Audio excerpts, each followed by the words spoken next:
ജീവിതം മടുത്തു എന്നു തോന്നുമ്പോൾ നാം ഒന്ന് നമ്മുടെ ചുറ്റുപാടിലേക്ക് നോക്കിയാൽ മാത്രം മതി. നമ്മളെക്കാൾ തളർന്നിട്ടും പ്രതീക്ഷയോടെ ജീവിക്കുന്നവരെ കാണുമ്പോൾ പിന്നീട് ഒരിക്കലും ജീവിതത്തോട് മടുപ്പ് വരില്ല.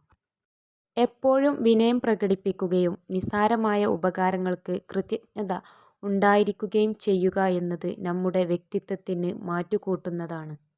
ചില ബന്ധങ്ങൾ അതിരുകടന്നാൽ അവസാനം ഒരുപാട് വേദനകൾ അവർ നമുക്ക് സമ്മാനിക്കും. പക്ഷേ അതിനൊരിക്കലും അവരെ കുറ്റപ്പെടുത്തരുത്. കാരണം അതിനുള്ള അവസരം കൊടുത്തത് നമ്മൾ തന്നെയാണ്. ഒരു കൂട്ടം ആളുകൾ ഇരിക്കുകയും അതിൽ ആരാണോ നിങ്ങളെ നോക്കി ചിരിക്കുന്നത് ആ വ്യക്തി നിങ്ങളെ ഇഷ്ടപ്പെടുന്നു എന്നാണ് അർത്ഥം. മോഹിച്ചത് കിട്ടണമെന്നില്ല, പക്ഷേ മോഹിക്കാതെ കിട്ടുന്നത് ചിലപ്പോൾ മോഹങ്ങൾക്കും അപ്പുറമായിരിക്കും. ജീവിതം ജീവിക്കാൻ ഉള്ളതാണ്, മറ്റുള്ളവരെ ദ്രോഹിച്ചല്ല, മറിച്ച് നന്മകൾ ചെയ്ത്. ഒരാളെയും ഇല്ലാതാക്കാൻ ആരും നമുക്ക് അധികാരം തന്നിട്ടില്ല. ഏറ്റവും ദുർഘടങ്ങളായ പ്രതിസന്ധികൾ പോലും ശാന്തമായി പ്രതികരിക്കാൻ നാം ശ്രമിക്കണം. സ്വപ്നവും ലക്ഷ്യവും തമ്മിൽ ഒരുപാട് വ്യത്യാസമാണുള്ളത്. സ്വപ്നത്തിന് യാതൊരു പരിശ്രമവും ഇല്ലാതെ ഉറങ്ങിയാൽ മതി, എന്നാൽ ലക്ഷ്യത്തിനായി നിങ്ങൾ ഉറങ്ങാതെ പരിശ്രമിക്കണം. ഒരു യഥാർത്ഥ പുരുഷന് ഒരു സ്ത്രീയെ എങ്ങും തൊടാതെ തന്നെ പ്രണയിക്കാൻ കഴിയും, അവളുടെ ഹൃദയത്തെ മാത്രം സ്പർശിച്ച്. ജീവിതത്തിൽ എന്ത് നേടിയാലും അതെല്ലാം ഒരിക്കൽ നഷ്ടമാകും എന്ന് ചിലർ പറയും. പക്ഷേ ഒരിക്കലും നഷ്ടമാകാത്ത ചിലതുണ്ട്, ആഴത്തിൽ വേരൂന്നിയ ചിലരുടെ ഓർമ്മകൾ.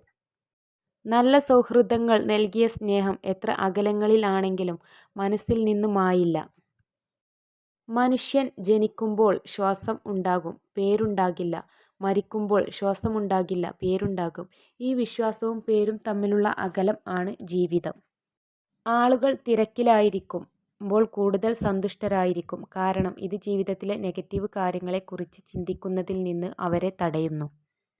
പരിശ്രമിക്കാൻ മടിയുള്ളവർക്ക് എല്ലാം അസാധ്യമാണ്, എന്നാൽ പരിശ്രമശാലികൾക്ക് എല്ലാം സാധ്യമാണ്. നിശബ്ദതയേക്കാൾ മനോഹരമായ കാര്യമാണ് നിങ്ങൾ പറയാൻ പോകുന്നതെങ്കിൽ മാത്രം വായ തുറക്കുക. സ്വപ്നം കാണാൻ കഴിയുമെങ്കിൽ നിങ്ങൾക്ക് ചെയ്യാനും കഴിയും. വെറും സ്വപ്നങ്ങൾ കാണാൻ മാത്രം ഉള്ളതാകരുത് നമ്മുടെ ജീവിതം. സ്വപ്നം കാണുകയും അതനുസരിച്ച് പ്രവർത്തിക്കുകയും ചെയ്യാനുള്ളതാണ്. ജീവിതം എന്നത് ഒരിക്കലും പ്രവചിക്കാൻ കഴിയാത്ത ഒരു ചൂതാട്ടമാണ്. ജീവിതത്തിലെയോ ലോകത്തിലെയോ ഒന്നും തന്നെ ശാശ്വതമല്ല. നിങ്ങൾക്ക് നാളെ എന്ത് സംഭവിക്കും എന്ന് പോലും ഊഹിക്കാൻ കഴിയില്ല. ഒരു മടുപ്പും കൂടാതെ മണിക്കൂറുകളോളം ആരോടെങ്കിലുമൊക്കെ സംസാരിക്കാൻ പറ്റുന്നുണ്ടെങ്കിൽ അവരാണ് നമുക്ക് ഏറ്റവും പ്രിയപ്പെട്ടവർ. വിട്ടുകളയാൻ തോന്നാത്തതും എന്നാൽ സ്വന്തമാക്കാൻ കഴിയാത്തതുമായ ചില ബന്ധങ്ങൾ ആയിരിക്കും നമുക്ക് കൂടുതൽ സന്തോഷവും അതുപോലെ തന്നെ സങ്കടവും നൽകുന്നത്. ജീവിതത്തിൽ ചെയ്ത നല്ലതൊന്നും വ്യർത്ഥമായി പോകുന്നില്ല. അത് തീർച്ചയായും ഒരു രൂപത്തിലല്ലെങ്കിൽ മറ്റൊന്നിൽ തിരികെ വരും. ബന്ധങ്ങൾ കാരണം മനസ്സ് വരിഞ്ഞു മുറുക്കിയത് പിന്നെന്താ അതിലൊരു രസമുണ്ടാകുക. മനസ്സൊരു പക്ഷിയാവട്ടെന്നേ. സ്നേഹവും പ്രണയവുമൊക്കെ ആ പക്ഷിക്ക് ആകാശമാവട്ടെ. അനുഭവത്തേക്കാൾ വലിയൊരു പാഠവും ജീവിതത്തേക്കാൾ വലിയൊരു വിദ്യാലയവും ഈ ഭൂമിയിൽ മറ്റൊന്നില്ല.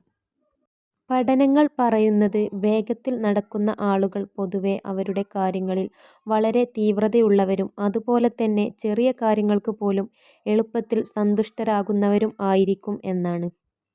പലപ്പോഴും തനിക്ക് ആകർഷണം തോന്നുന്ന പെൺകുട്ടികളുടെ പുരുഷന്മാർ കൂടുതൽ സൗമ്യമായും എളിമയോടെയും പെരുമാറുന്നു.